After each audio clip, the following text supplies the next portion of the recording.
Hey there. I'm excited to announce this to you today. This is what you've been waiting for in your spiritual quest. This is something I've wanted to do for a long time, and I'm finally ready to announce it that it's ready to go. It's the Grief to Growth Community Circle. Now, this is a sanctuary where like-minded souls are united in their journey through grief and towards personal transformation. It's more than just a place. It's a beginning. It's a commitment to growth and understanding.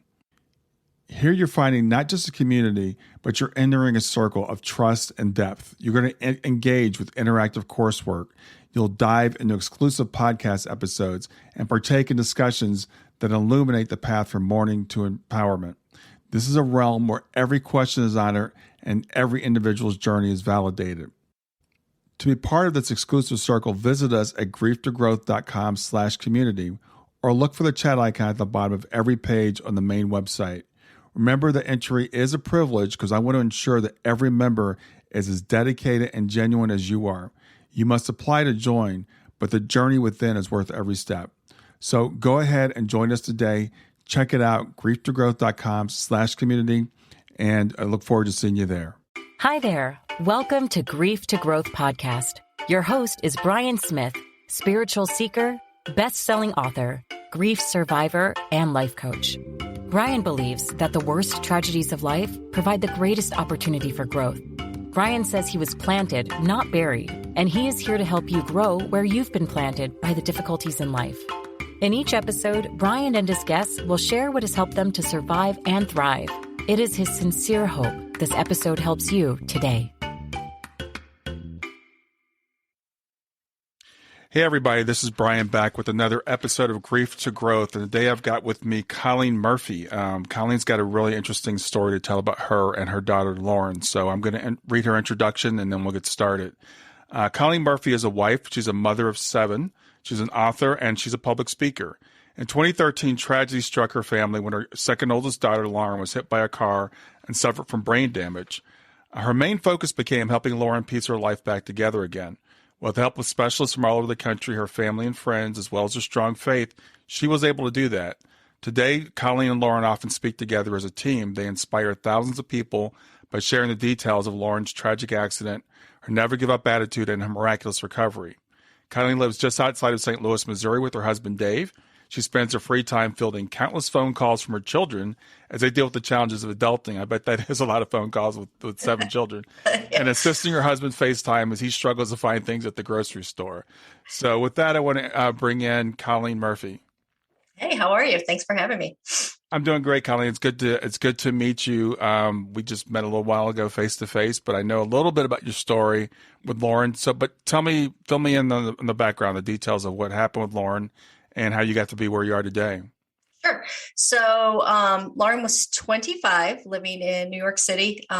She got her master's degree by the age of 24, hopped on a plane with nothing but a dream and 2 suitcases and moved to New York City. And she created a great life for herself in a short amount of time. She was killing it. I had still 3 kids at home. You know, the oldest was out on her own, also with a master's degree. And I had 2 kids in college and a junior in high school, an 11-year-old and a 13-year-old. So, you know, typical work day. And I got that dreaded phone call, you know, that every parent, you know, fears. And it was from a Los Angeles detective. Lauren had been on a business trip and she was training for the New York Marathon. She had just been accepted into the New York Marathon. So she was super excited. And I actually had talked to her that morning. I actually woke her up. It was the weekend it was right after the Boston marathon bombings. And her boyfriend at the time was from Boston. So I called her to see, you know, if his family had been affected because they were like closing in on the suspect. The city was on lockdown. And I forgot about the time difference. She was in Los Angeles on that business trip. So I woke her up. So I chatted with her briefly on my way to work. And then I went into parking garage and lost her. So I never even got to say goodbye on the phone. And then it was a few hours later at the end of my workday that detective called me. And the first thing he said was, "How are you related to Lauren Murphy?" Now, my first thought is, oh God, what does she do? You know, I'm like, why are the police calling me? And he went on to tell me that she'd been involved in an accident. My next thought is, why isn't she calling me? And as the conversation unfolded, you know, I was realizing that we were dealing with something more than a broken bone or two. And the next call was to a hospital social worker. And I actually asked the detective, and I don't know why. I think it's just mother's intuition. I asked if she had head trauma, and he said no. He said that she did not have head trauma, but he thought she had some internal injuries and gave me the name of this social worker to call. Mm-hmm. So that was the next call. And actually my husband wasn't, he didn't answer the phone. He never answers when I call. Typical. So I called the social worker and she answered on the first ring. And again, I asked, does she have head trauma? And she said, yes, I'm sorry, but she has severe head trauma. So the next question I didn't want to ask, but I knew I had to, especially being in St. Louis. And I asked if she was going to die. And there was a very long pause. And she said, if you're asking me to come, if you need to come, the answer is yes. So hung up, called my husband, he answered this time. And we made arrangements to get out on the first flight out of Lambert Airport. And it was probably 2 a.m. St. Louis time by the time we reached Los Angeles. And, once we got there, our journey began, and it was bad. It was really bad. Wow. So yeah, getting that call, I'm sure must have been devastating, especially being, so far away. So when you were on the flight, I guess you had no idea what to expect when you got there. You just knew it wasn't going to be great. No. And I got the phone call from the brain surgeon at the airport. Now, she was a Jane Doe for several hours, which was just a whole nother layer of grief for me, because I felt like, she was a name without a face. Like, did they know how loved she was? And, blah, blah, blah, all that stuff. But I got the phone call from the brain surgeon and it went straight to voicemail. So I called back to the hospital and I was connected to her ICU nurse. Mm-hmm. And he was the one that informed me that she was out of surgery. Her vitals were good, and he went through all of the stuff. And then he told me that they had to do a lobectomy, which I had no idea what that meant, but I knew it didn't mean anything good. And what that meant was they had to remove a portion of her brain, and they removed a very large section of her left temporal lobe. So at that point, I'm like, not only is she going to live, but if she lives, what kind of life is she going to have? And I asked him if she was ever going to be able to live a normal life. And he just responded that he didn't know. Wow. So that's what I got at the airport. So, in the airplane, it was a tough ride. And I paid for the internet, and my oldest daughter had verbal permission from me to talk to the hospital. They knew that they could talk to her.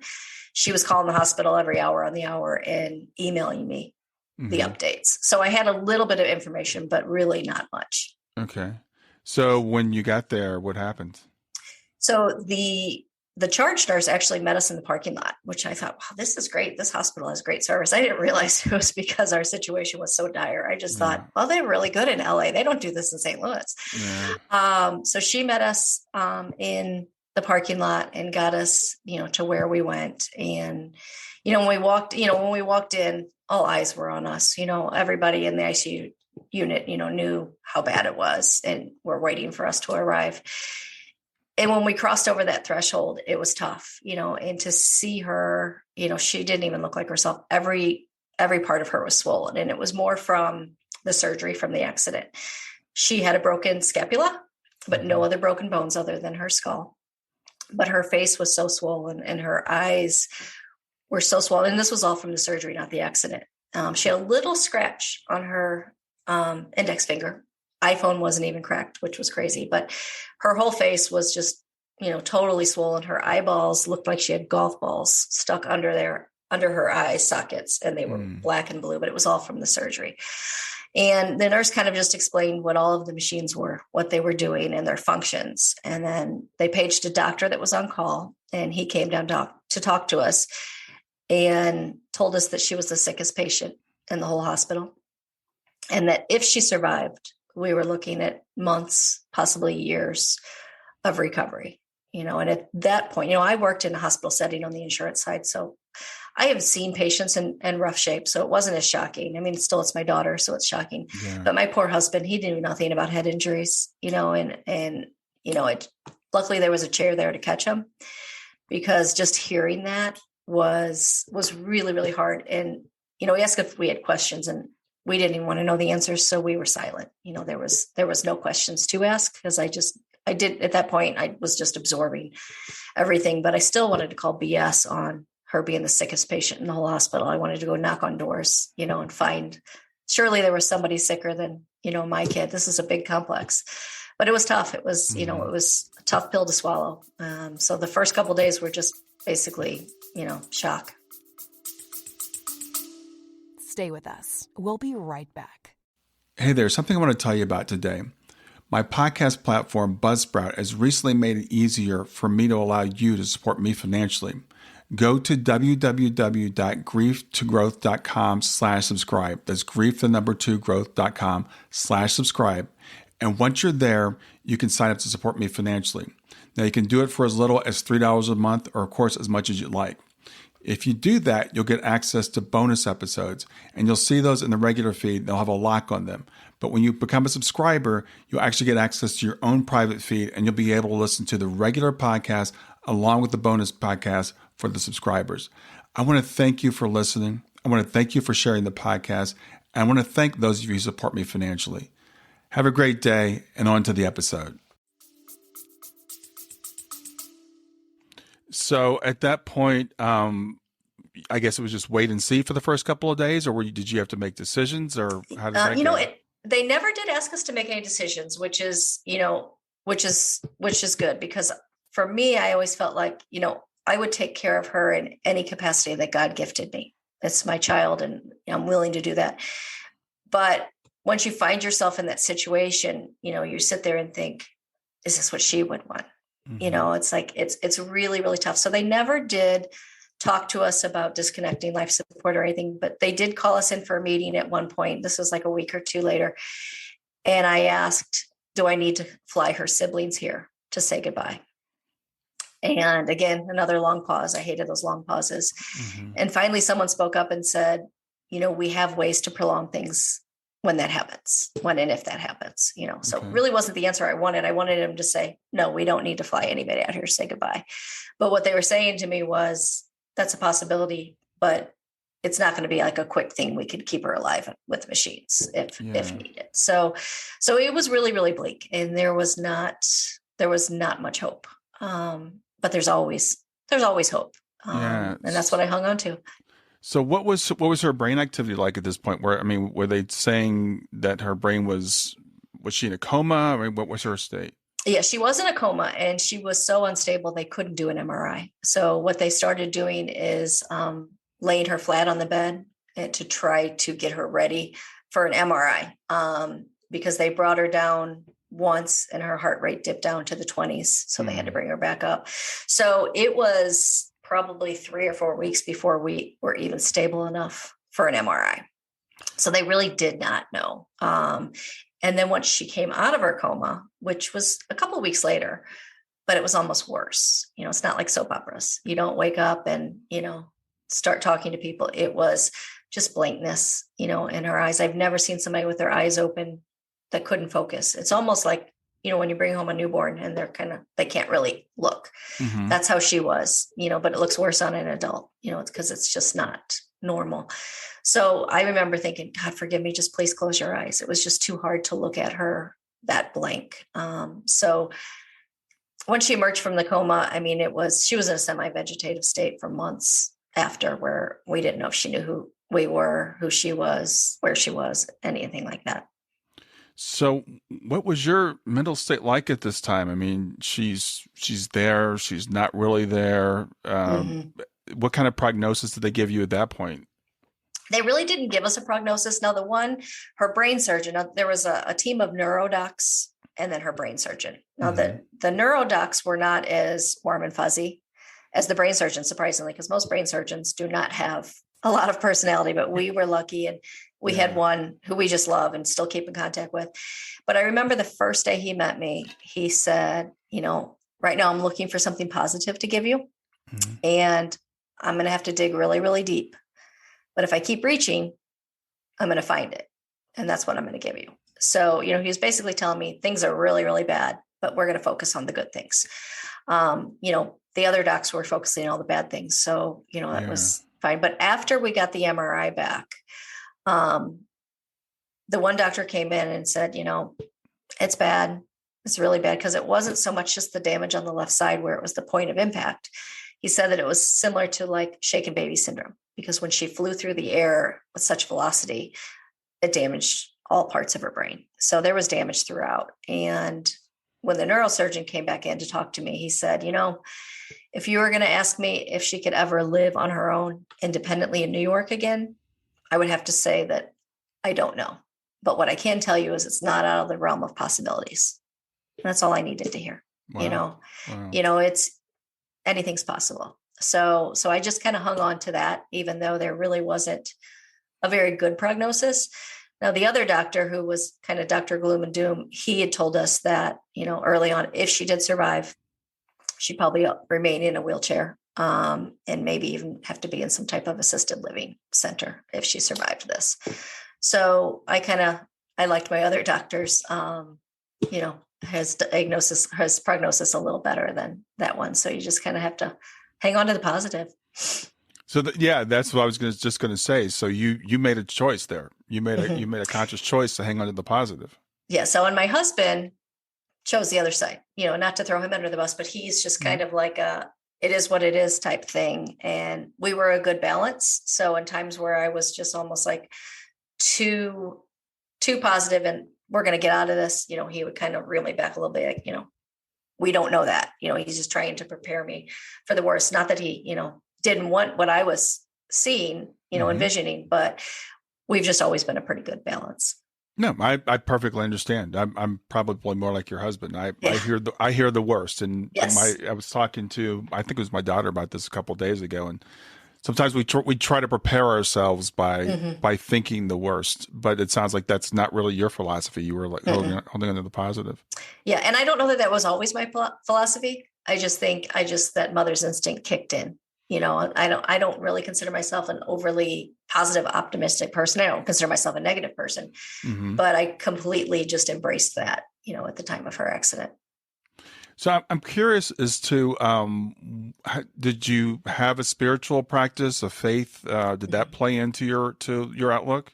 Yes. So, obviously I'm a good Catholic with 7 kids.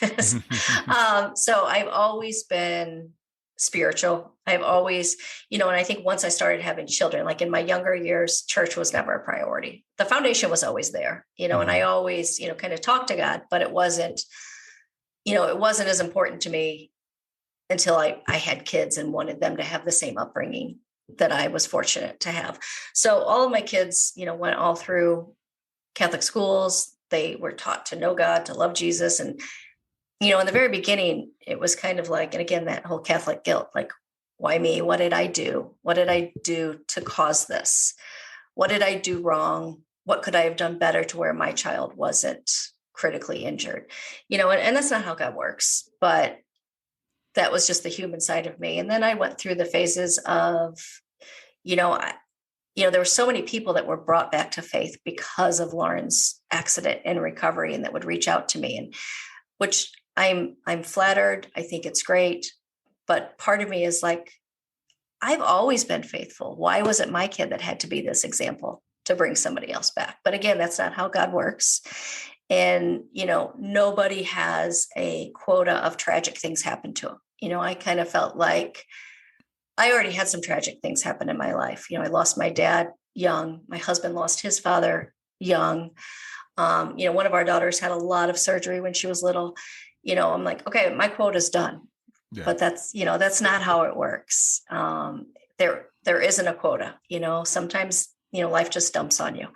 And, there's no, I survived that, I'm done. Because even now, I don't know what's around the corner. So I had a real struggle with that. My faith never wavered, but I mean, I guess I could say it wavered, but my faith was never gone. There were times where I was angry, but that was also, my rock during, the hardest times. And that's all I had to cling to is my faith. And my husband and I often say, I don't know how people do this without faith.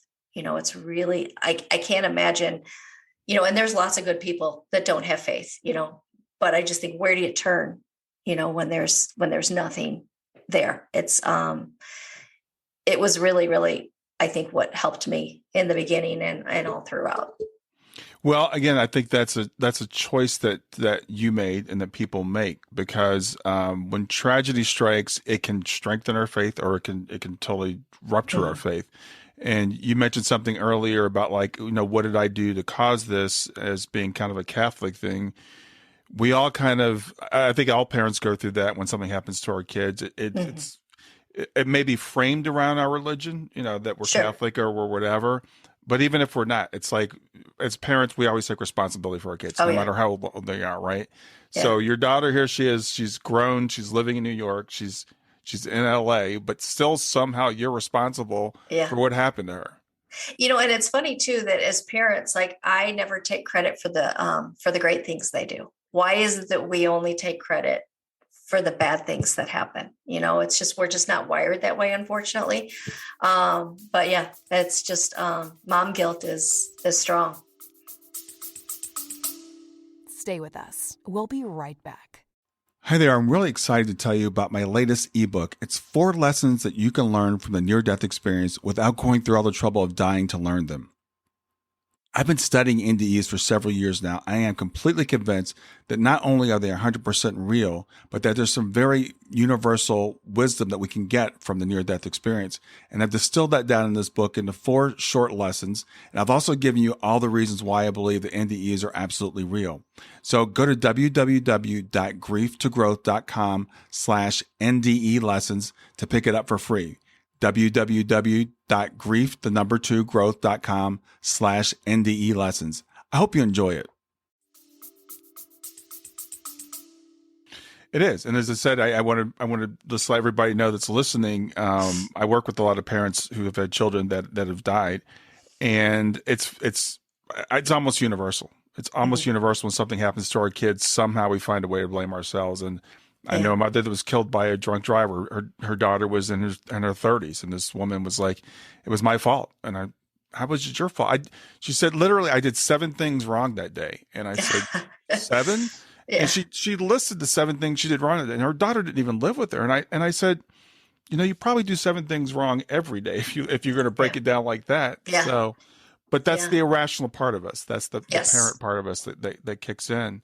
So Lauren, how long was she in the hospital total? So catch me up with how that worked out. So she was in the hospital total 127 days. Okay. She was in ICU for 5 weeks, and then they moved her to the regular floor. And then once she was medically stable, they airlifted her by private medical jet to a rehab hospital in Chicago, which we were very lucky.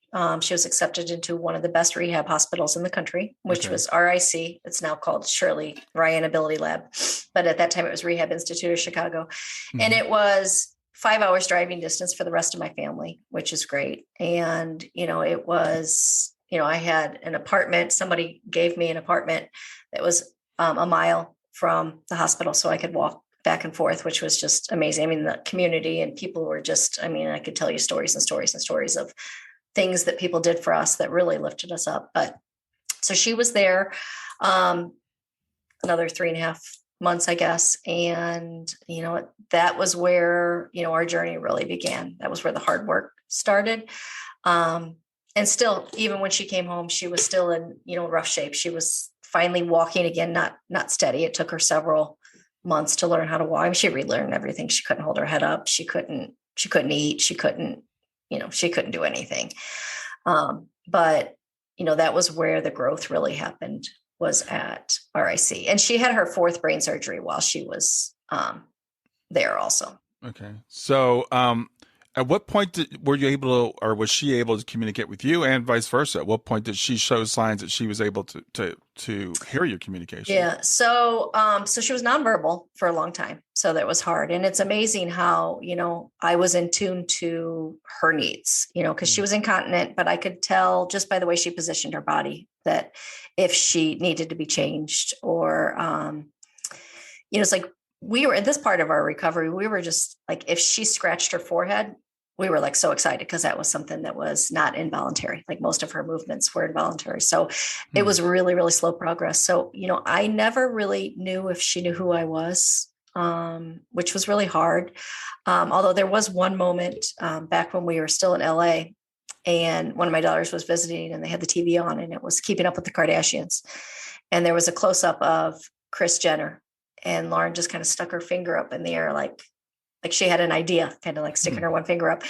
And we started laughing because we're like, I think she recognizes Kris Jenner. And I'm like, I really thought I would be the first person she recognized, but really? Progress is progress. I don't, but outside of that little one thing, which could have been a fluke, when we arrived home, we came home and there was over 200 people lining the streets cheering us on. And we all like stood in a group for a group picture. And one of our old neighbors in our old neighborhood was there. And Lauren used to watch her dog for her all the time. And when she saw her, Lauren's eyes lit up and she reached out to give her a hug. So that was the first time that we knew that she recognized somebody from her past. Because with us, we were always there. So it was never like an awakening. Every day I was there. So, it's like as she improved, I didn't notice much, and you never really could tell that she knew who I was. So when she recognized that neighbor, that's when we all kind of knew, okay, she's still in there. She's got memories and she knows who people are. She knows us and she loves us. So this was after she'd been to rehab, obviously. So this is when you brought her home. So this was quite a while where you weren't really sure that she recognized you. Yeah. Yeah. So what was it like once you got her home?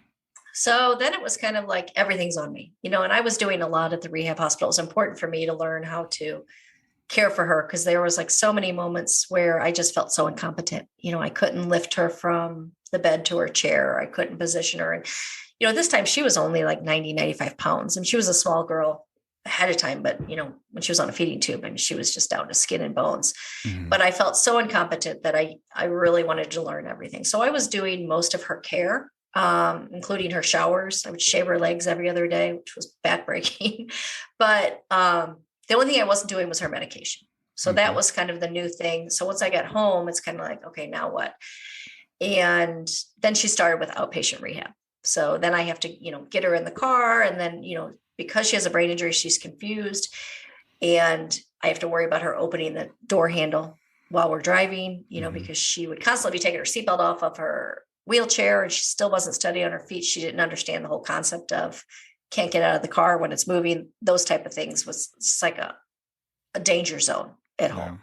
There's flights of stairs, there's butcher knives, there's, the whole thing. So it was really hard to adjust. And then not only that, construction started shortly after on our home, and we had to make it handicap accessible and wheelchair accessible.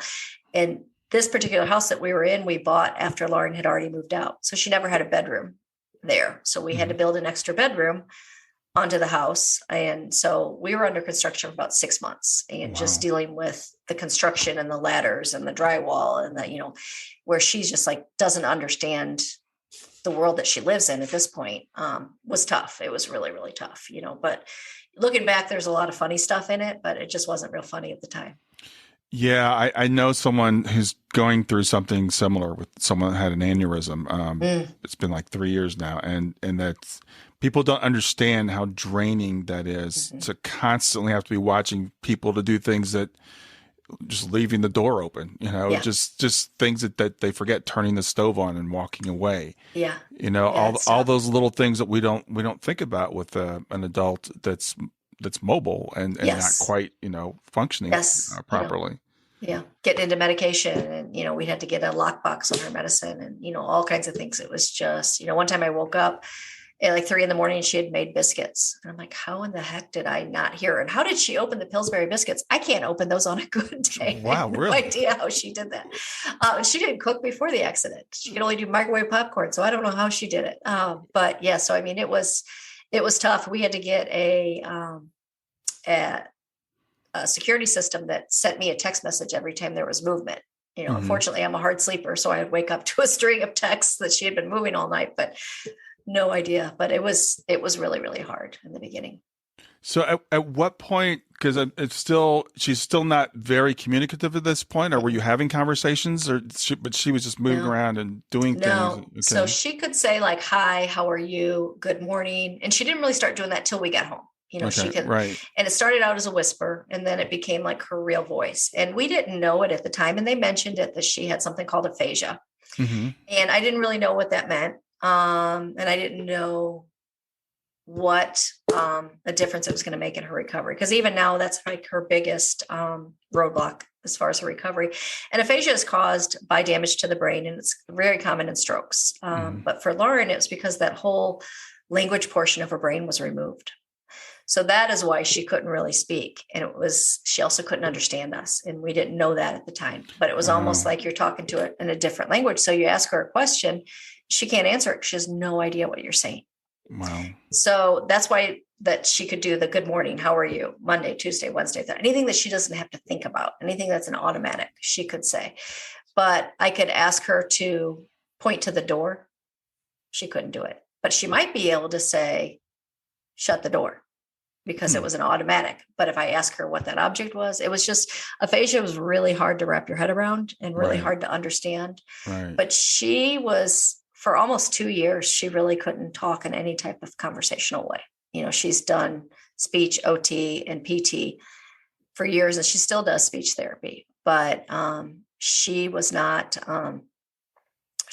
verbal in any way. You know, we could not have any type of conversation. She couldn't order her own food. She couldn't do any of that for years. So as you're going through this, so you've got her home, you know that she's going to survive, but what were they telling you in terms of her chances for recovery, being able to have a meaningful conversation even?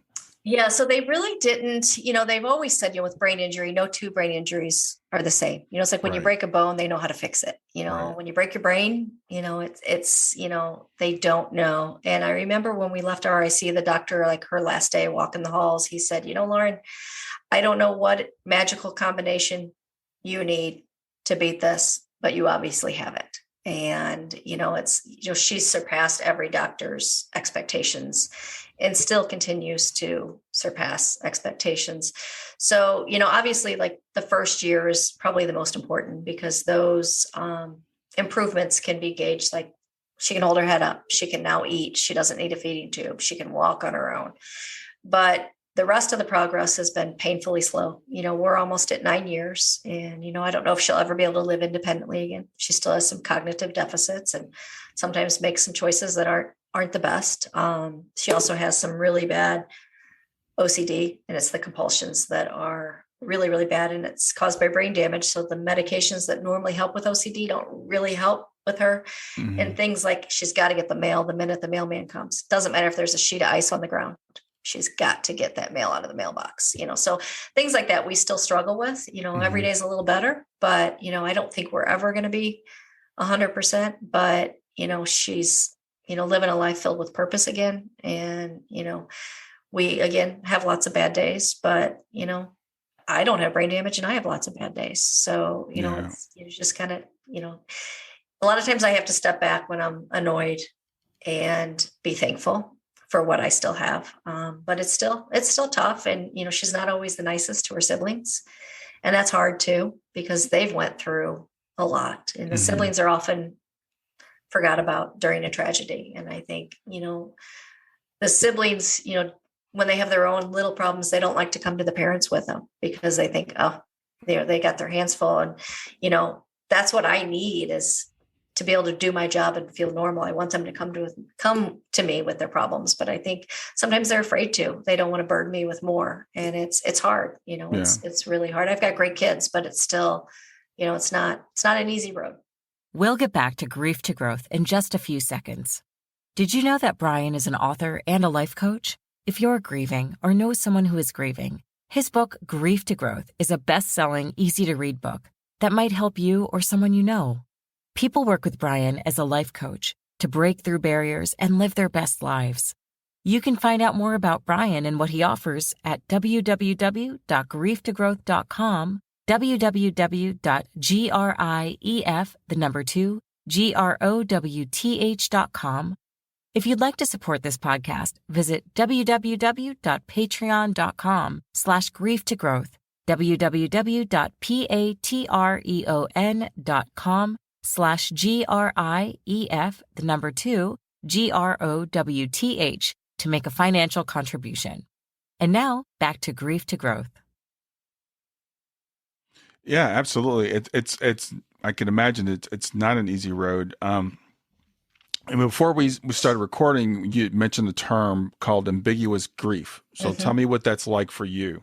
Sure. So ambiguous grief is a word that I had to look up in the dictionary to understand what it meant. But it's when you're grieving somebody that's still here. And, it's hard because, every day I miss the old Lauren, and there's some things where, we say she's new and improved, and there's some things where, I wish some of the old Lauren was still there, and it's hard. And you grieve for what could have been, and what was.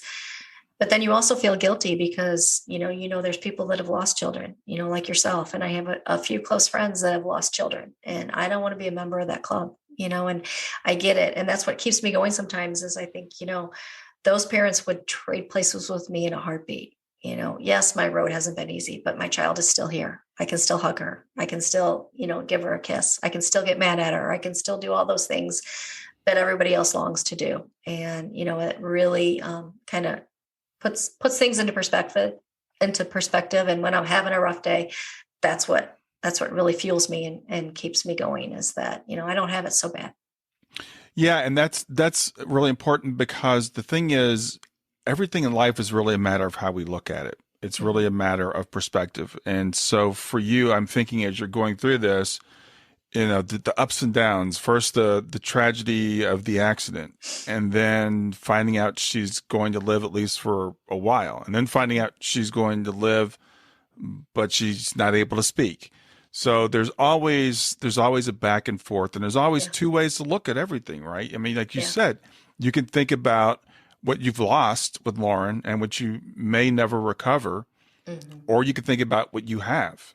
And that's a choice that you have decided to make. So I want to continue with Lauren's story though. So Lauren's home now, and she's up moving around, and she's somewhat verbal. And we've moved from that to a point where now you and Lauren are out speaking. So how did that transition happen? Okay, so she goes to a speech clinic at a university. And a lot of universities, so if there's anybody listening that knows anybody with aphasia, a lot of universities that have a SLP, speech, language, and pathology program, have these clinics to where the grad students work with the aphasia patients. And in our case, it's completely free. They have a grant. In other cases, that I think it's pretty minimal cost for these universities. But she started going to this speech program, and it turns out she was an alma mater at Fontbonne University also. So that's, where she went to school. So it was familiar to her. And one of the, they had a group of people with aphasia. And one of the goals that they set for the semester was to come up with something that you want to do that's new to you, that you've never done before, like trying to get, their patients to try new things. Now, Lauren's usually the youngest by far, because again, it's mostly strokes. So there's young people that have strokes too. We know plenty, especially through aphasia, but in this particular case, everyone's like 60 plus. And then there's Lauren, who's, early 30s. And they also did these like aphasia panels where they get out in the community to try to spread awareness. And Lauren really struggled like reading like a script, like if she had to answer questions and read from there, because reading and writing skills are lost with aphasia. On some people, not everybody, but with Lauren it was. But then when it went to the Q&A section, she just lit up. She's very social and she loves people. So back to the goal that she had to set. She said she wanted to start doing public speaking. So that was the goal she set. And when she told me, I'm thinking, are you crazy? You're missing the language portion of your brain. You have severe aphasia, but you want to be a public speaker. Okay. So once I realized that she was pretty serious about this, and, she really, really, really loves getting out and, sharing her story. And I knew she couldn't do it on her own. So I knew that if we're going to make this happen, I have to step up and do it with her. So we, launched a website, printed business cards. And it's funny because my husband and I, like on the business cards for her, I put Lauren Murphy, TBI survivor, public speaker. My husband's like, she's not a public speaker. I'm like, yes, she is. On the business cards, she's a public speaker. So we laugh about that. And then, we did, I thought we'd do a couple Girl Scout troops, maybe what's that? The city Rotary clubs, do a couple Rotary clubs, something like that. So we did, the first request we got was back in New York, and it was a professor at Columbia University, and she had a group of students that were SLP. students. So we spoke there, and then we did like a little grade school. And then the FOMPOM professor who had set all these goals for these patients, she asked us to come in and do our presentation for them. So we did. And then a week later, she asked if we would consider doing it for a bigger audience. I'm like, yeah, sure. I'm like, what do you think, Lauren? Lauren's like, sure. So she was recommending us to do the commencement address that spring. And I was like, okay, I did not expect to do, 2 little speeches and then boom, we're going to speak in front of 3,000 people. Right. Wow. So at that point, I was doing most of the talking, and Lauren doesn't remember the first 2 years after her accident. So even if she could speak fluently, she remembers nothing, which, it's funny now that I shaved her legs every other day that she didn't remember that. I definitely wouldn't have done it if I knew she wouldn't remember. Yeah, really. So once we started, with commencement, and we were getting the requests in right and left on our website, it was people really wanted to hear her story, which, blew me away. Mm-hmm. So I decided to turn everything off until after commencement because I couldn't give 2 speeches for her. It would confuse her. She can't work on one. And, it's kind of like working with Dory from Finding Nemo sometimes. So I'm like, how do I get this speech that we've been doing that's mostly me with her interjecting to mainly her and with me interjecting? So, I had to come up with a speech that was also not just telling her story. It had to be something for the graduates, so we came up with this speech, we worked together, and then we started practicing it probably 4 or 5 times a day, recording it every time we practice it, listening to it, seeing what worked, seeing what didn't, Mm-hmm. seeing which jokes hit, which jokes didn't, and then playing it back in the car, in the house, everywhere. She had to be submerged in this commencement address.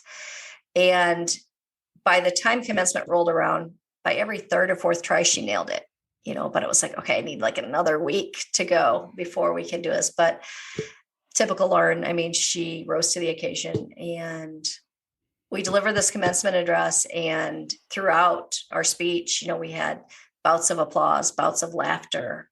We had a couple of video clips that showed really how bad it was, because unless you could see the video and you see this beautiful girl standing there, you would have no idea what she went through. Because she looked bad. Mm-hmm. And at the end, over 3,000 people, standing ovation, which was pretty amazing. And, since then, the requests have been pouring in, and, it really helps give her a sense of purpose, because she can't go back to work in the old sense that she can't multitask. Her brain doesn't process things right. She can't understand it when people would give her direction. So this is perfect for her.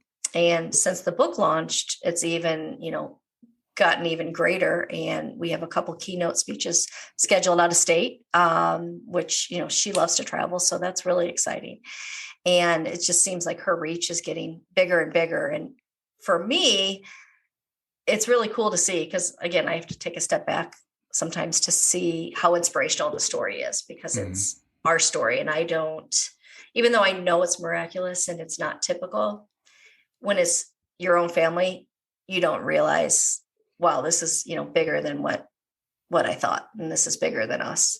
And, and for schools, when we speak to the schools, we talk about helmet safety. Now, obviously you don't wear a helmet when you're running, but it's a good way to drive home helmet safety with them, crossing the street safety. And, it's, as adults, you think, yeah, I got it. Well, we're not always as careful as we should be.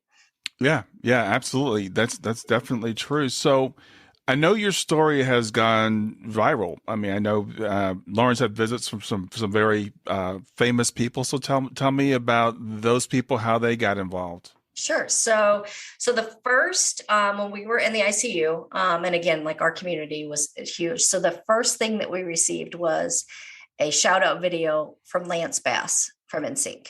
Now, my Shannon, who is my 4th daughter, she had a huge crush on Lance Bass when she was like 8 years old. We went to the concert, whatever. So it was almost like as soon as that video showed up, that was the hope that helped her feel like things are going to be okay. This is somebody that I idolized, and he sent me this shout out video. Well, not her, but all of us. And then we got one from Joey Fatone, which was pretty cool. Mm-hmm. And then somebody that my husband went to graduate school with remembered that I was a big Rick Springfield fan. She reached out to his camp and told him about the accident, and his manager called me and told me that Rick was going to call me the next day. Heard about the story and how sorry, blah, blah, blah. So this is probably about 3 weeks after the accident. I received a call from Rick Springfield, which, was just like mind blowing to me. Because, from the time I was 11, I was like, it's like I was one of those crazy super fans. So he was great. And to see that, my childhood crush was such a good egg and didn't do this for publicity, just cared. And then the biggest celebrity was Taylor Swift. She actually early on gave us a $25,000 donation to fly my family back and forth to LA. And she actually is related to one of Lauren's good friends. So that's how we got that connection with Taylor. But, he had contacted her to see if she could do like a shout out video, and she read our Caring Bridge and saw some of the stuff and wanted to do more. And then she came to the hospital to visit, and, she stayed with my husband and I for about 45 minutes. She FaceTimed with the kids at home. She couldn't have been any more gracious. She even left her sweater behind, which we still proudly have in the closet. We did email her manager to see if she wanted it back, but he never responded. So I guess it's ours to keep. But yeah, really, the sleeves are a little long. I'm 5'1", so it doesn't work for me, but that's okay. It's still pretty cool to have it. But yeah, but it was great. But even, just the everyday people was what was even better. The people that you don't expect that show up and, just really have your back and really helped us get through, some of our darkest days. So, what would you say? What do you think it is about Lauren's story that touches people so deeply that you guys are now doing public speaking and it's gone made national acclaim? So, what is it? What do you think that is about the story that really attracts people? And I think part of it is, at the time of her accident, she wasn't doing anything wrong. She was just out running, she was just, she was just out doing something that we, everyday thing. And I think a lot of people can see themselves in Lauren, like, we never know, that old expression, I could get hit by a bus tomorrow, so we all know that and think that, but this is somebody where it actually happened to, and she was always one of those go-getters that was like, I know what I want and I'm going to go get it. I'm going to move to New York. I'm gutsy. She followed the dream that we kind of all have, but we're kind of afraid to do, right. And I think people always envied that about her, that she was gutsy. And then when, things took a sudden turn, it just somehow became more tragic. And I think too, when you see her in person, she lights up her room. And, we do a lot of Zoom presentations too, and she does fine. But in person is where she really connects with people. And she could do that beforehand. And I think that's part of it. And then I think on the other side of that is mothers can relate to me because they can put themselves in my shoes. And the taking care of Lauren was the easy part. The hard part was that I had to step away from my other 6 kids while I had to take care of Lauren. And I added up the days that I spent living out of state during her recovery. It was 404 days. Wow. Over a 2-year period. Wow. And that's hard because that's not the kind of mom that I signed up to be. I missed every soccer game. I missed homecomings. I missed, mother-son brunches and all that stuff that I would have never missed. And I know that they understood it and that they get it and that I would do it for them, but it's still hard. But I think it's just, and I also think we don't candy coat it. We have a positive message, but we talk about the hard stuff as much as we do the good stuff. In the end, it's a very uplifting presentation that we give, but, we don't hold back, and, we're not private people. And I think people can relate to us. Yeah. But as you're saying this, I think about, I was telling you before we started recording, I work with a lot of parents who have had children that have died or transitioned, as I like to say. Sometimes people shy away when something happens because they want to know what caused it. Have you gotten any of that? Like, what was Lauren doing when it happened, or, wanting to try to find a reason? Not really. What I get instead is people that say, well, is she ever going to, be normal? I'm like, I don't know. Are you ever not going to be rude? I just, so I get a lot of that, but nobody really asks too many questions about it. Although people that have read the book that know me well say, oh, I never knew that, and I didn't know that part, and I didn't know that part. Because in the very beginning, when we shared stuff, it was, I wasn't the one sharing, it was on Caring Bridge. So it was being translated by, other people. But I don't think a lot, what's the hardest for me is the people that don't ask questions, the people that just kind of like drifted away, like they were in the witness protection program. They don't know what to say. So they say nothing. And I think I've really changed on the way I do things too. And again, like I've said, I have friends that have lost children, and I would be, less inclined to say that child's name because I don't want to bring it up and make them sad. Now, there's not a second that goes by that any of those parents aren't thinking about that child. Bringing up that child's name isn't going to make them sad. It's going to make them feel like somebody is validating my child and that their time on earth was important. So I don't avoid that conversation anymore, or I used to. And I think sometimes when people don't say anything, it's not because they don't care. It's because they're afraid. And I think, that's just a stigma with, everyone's like, oh my gosh, I could never do that. I don't know how somebody could do it, but avoiding them isn't the answer. You need to embrace them. And so I do things differently when there's a tragedy or if someone's lost a child, and it's really changed my way of thinking. And my least favorite phrase in the whole entire world is everything happens for a reason. And when people say that, I want to smack them. And I feel like, there are good things that can come from a bad thing happening. Absolutely good things can come from that. But there is nobody on this earth that will ever convince me that there's a good reason that my kid was critically injured and fights for everything that she has right now. Yes, good things have come from that, and she has found her purpose again.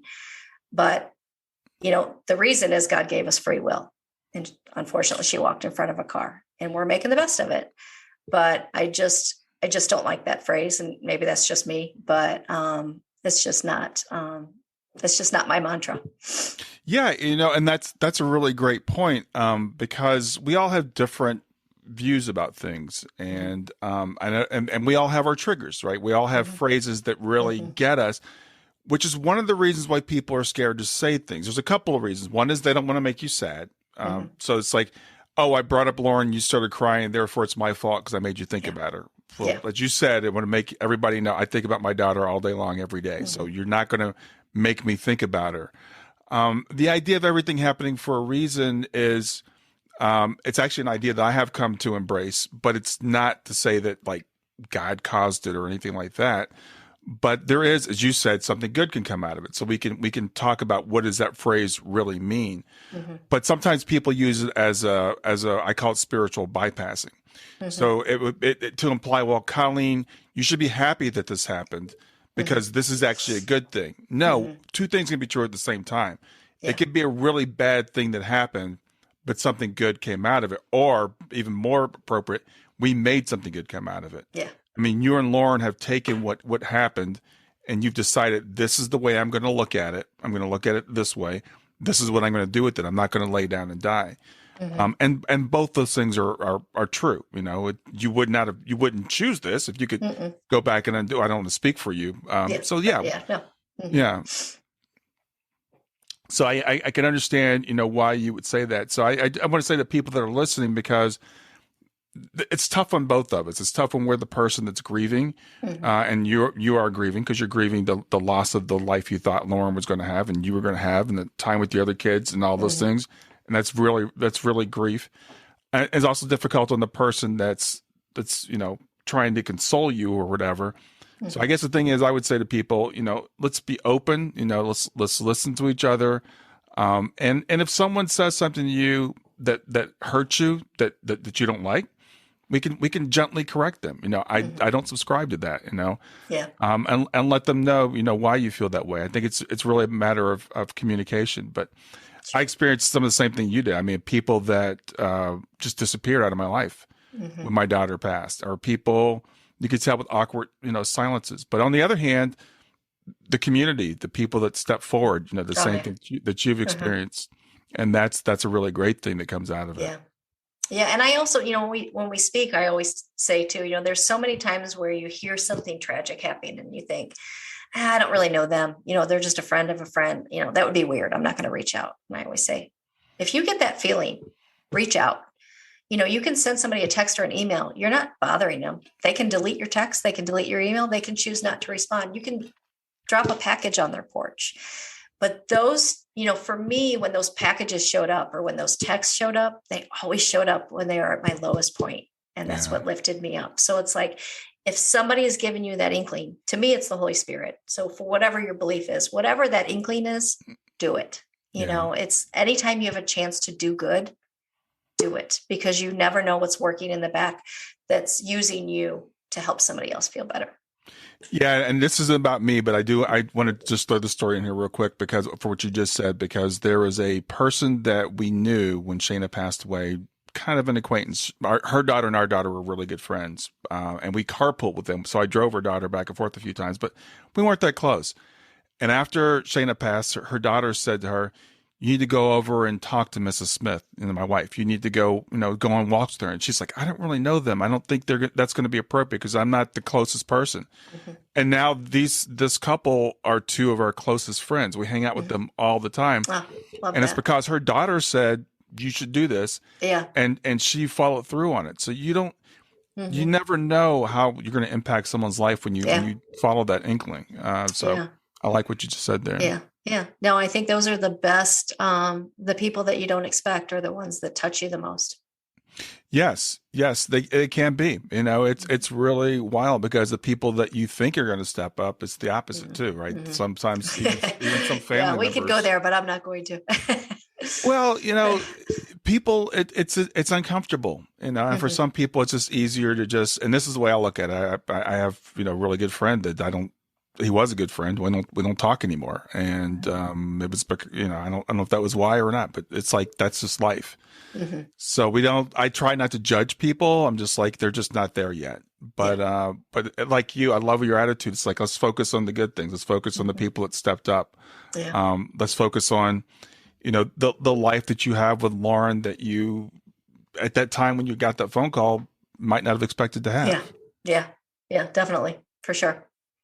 So, what is life with Lauren like now, like on a day-to-day basis? So, the pandemic's kind of, obviously been tough. It's been tough on all of us, but for someone that's really, really social, it's really hard. So when we have speeches scheduled, she is on cloud 9 and she's, completely pleasant, and she's got, a lot to look forward to.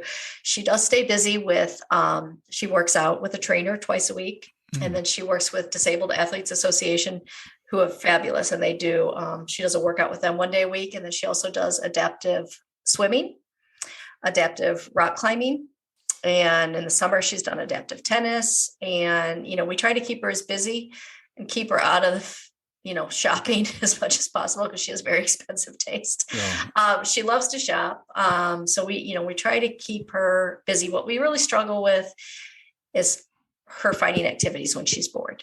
Right. Because TV is not really an option because she can't follow the dialogue. Reading isn't an option because she can only read like small phrases. So it's really hard to find something to do that doesn't have language entailed. So, she really enjoys watching, the Cardinals and the Blues because, following sports is easy, but it's hard for her on her downtime. She really struggles with that. But like I said, when we have speeches booked, she is on cloud 9. We also have a couple of vacations coming up, and we're going to Hawaii, and we found someone that teaches adaptive surfing. Oh, wow. So, it's important for me that she feels, like she's able to accomplish things still and still do things, because she's watching, especially her younger siblings. The baby was 11 at the time of the accident. She is 25. So watching her younger sister start driving and going to college and living life and, surpassing her is tough. And even like watching her nieces and nephew, like her niece is 3 and talks so well. And she's always like, "Avery talks so well." I'm like, well, Avery has all of her brain. You can't be so hard on yourself, So it's hard for her to see, them surpass because she's aware, which is a good thing, because for a long time she wasn't aware, but it's hard, but she's still very thankful to be alive. And, we just try to keep her as busy as we can. The downtime is hard. And I think one thing the pandemic taught me is that I'm perfectly content sitting in sweatpants all day and doing nothing. But unfortunately, my daughter is not. So, we try to keep her as busy as we can. Yeah, I would imagine that would be a real challenge. Yeah. As you said, yeah, I think about because I'm home all day, every day, but I can watch TV, I can Hmm. read. So if you take those activities away, and when you're locked in a pandemic, it Hmm. leaves very few options. So I'm sure that's a challenge for you to find ways to Yeah. keep her, engaged. So hopefully we'll be out Yeah. of this soon, and people Yeah. can start getting out a little bit Yeah, more. it is hard, but yeah, I mean, it's getting better, but it's hard. So we need that speaking calendar to fill up, and we actually have had a slow January and February, but spring we're almost like April we're almost booked solid. So it's looking up, but it's just been a slow, dreary month. Yeah. So are these in-person speeches you guys are doing, We do both. Yeah, most okay? of them are in person. Wow. But yeah, we do both. And we are in Missouri. They're not. The lockdown is not. There's like the area where I live, it's mask optional. And even like with schools, different parts of the country are stricter in different areas. So we're able Right. to go into the schools when we do schools and, different corporations too. Hmm. It just depends on where you are. And the ones that are a little stricter, we do them virtually and it's fine. So tell me about where your mantra came from. Murphy's don't quit. So that one, I can't claim that for myself. That one was my husband. And, from the time the kids were little, whatever they wanted to quit, whether they were like, I don't want to do softball, Ah, well, you got to okay. finish the year. Murphy's don't quit. You signed up for this. We're going to finish. Whether they're pairing up socks, that was always my go-to punishment. With a family of 9, you can imagine our sock basket was just overflowing. So whenever they were in trouble, I didn't just send them to their room. I sent them to their room with the sock pit and they had to match socks. So I'm like, Hmm. Murphy's don't quit. You're going to sit here until all these socks are matched. So that's kind of where it came from. And, he's always used it. And, he would try to use it on me too with whatever, like, oh, Murphy's don't quit. I'm not a Murphy. I'm married into this name. Yeah, So I really. can quit. But, never did anybody, encompass that family mantra than Lauren, during her recovery. So it kind of stuck. And, we had the support t-shirts said Murphy's don't quit and the bracelets and the website. So, the title of my book was actually something different. And a couple of writers' conferences recommended that I change the title to that because it matched the website and it worked. Wasn't my first choice, but I'm not the one that was going to be buying it. So I had to put my ego aside and, let them change the title. It's funny. I was just before we got in this interview, I was interviewing another author, and same thing. She had a title for a book, and everybody made her change. So what was your original title? So my original title was Lauren's Jane Doe name, which was Trauma Foxtrot 5395. Okay. So, and it just, for me, it was kind of like that's not her name, but kind of like a hell yeah, Trauma Foxtrot survived this. But, obviously it doesn't make sense. It doesn't tell you what the story is about, but really Murphy's Don't Quit doesn't tell you what the story is about, but it kind of does. It tells you that, there's not quitting involved. So Yeah. it works. It's hard when you write a book, it's kind of like your baby and, it's hard. Your vision, is not, sometimes the publisher doesn't agree with your vision, but you just gotta be flexible. Yeah. So the book just came out recently, right? Yes. October 5th, which was Lauren's birthday. Oh, wow. They told me it had to be a Tuesday in October. And I'm like, well, perfect. Her birthday fell on a Tuesday. So yeah, it dropped October 5th and it's done really, really well. So we're excited. Awesome. Well, obviously you guys are accepting speaking engagements. Sounds like you're looking for them, so people can go to, I want you to give your website. Sure. It's murphysdon'tquit.com. Okay. And there's a contact tab. You can reach us there and email us. I respond to even if you just have a comment, or whatever question. Also, any TBI families or anybody going through, I am always open to helping other families, go through whatever. I don't give out medical advice. I can tell you our experience, but, I definitely don't claim to be an expert, but I always have a listening ear for anybody that's going through something similar. Well, I think one of the lessons in all these things is even the experts don't know everything, right? They tell us, and the brain is just really amazing because it's so plastic. You can remove a part of the brain and another part of the brain can take that over. So, when people ask, will Lauren ever be normal? It's like, first of all, what does normal even mean? Yeah. And, she could keep improving. We don't really know. We don't know as much as we think that we do. And there have been people that have been born with very little brain at all that have very high IQs. I just heard this a few weeks ago that people like like no brain and have super high IQs. Yeah. The brain is amazing. And, nobody knows, but, we're going to just keep powering through. Yeah. Well, you guys, I'm really glad to have met you, have this conversation. It's so inspirational talking to someone who's gone through and going through. I mean, I don't want to minimize what you're going through now. It's not like life, as you said, doesn't always, get easy. We don't have our quota of when this is over. And sometimes we get things that we didn't think we signed up for, but we have to take them and do what we can with them. Yeah. And I know those that are listening, not everybody's going to look at the video, but I just want to say, I love that your daughter is over your shoulder, and seeing her beautiful face is, really inspiring for me. And I'm really proud of you for what you're doing, and I'm sure she is too. Well, thanks. I appreciate that. The thing is we talked about earlier, the different types of grief. One of the things I've learned in my life is, not to try to compare. We all do. We're human, right? Yeah. So we have a friend whose daughter had brain cancer, and almost exact same age as Shayna. She lived around the corner. We watched her go through that. Shayna passed suddenly. And so as a parent, you go, well, which is worse? Is it better that Shayna was healthy right up to the last moment, but we lost her suddenly? Or is it better to know and have that, and then with your situation with Lauren, it's all different. It's all different, and it's all the same. It's all grief. Yeah. Grief and is it's grief. all, yeah. And it's all a matter of what do we do with it? So I appreciate you being so open to share your story and inspire so many other people. And we can all look at what's good in our life. And I like that. I love that you're doing that.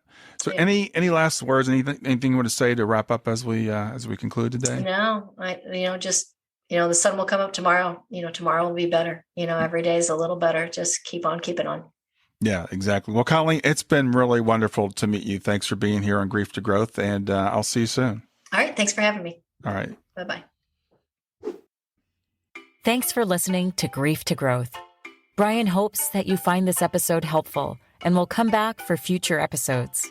Brian's best-selling book, Grief to Growth, Planted Not Buried, is a great resource for anyone who is coping with grief or knows someone who is. If you enjoy the podcast and would like to support it, there are 3 things you can do to help. The first is to share the podcast with someone that you think it will help. The second is to go to iTunes, rate, and review the episode.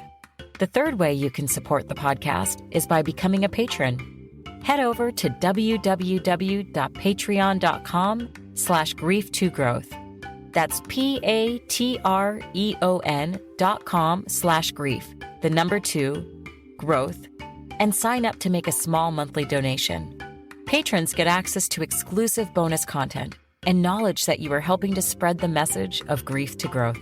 For more about Brian and Grief to Growth, visit www.grief2growth.com. Hi there. I hope you enjoyed this latest episode of the podcast, and I'd love to hear your thoughts. What questions came up for you? What did you like about it? What didn't you like about it? I invite you to visit us at grieftogrowth.circle.so. That's grief, the number 2, growth.circle.so, to continue the conversation with me and with other listeners. It's a space to sound off, to share reactions, and to go deeper into the topics from the show. I look forward to chatting more, and I hope to see you there.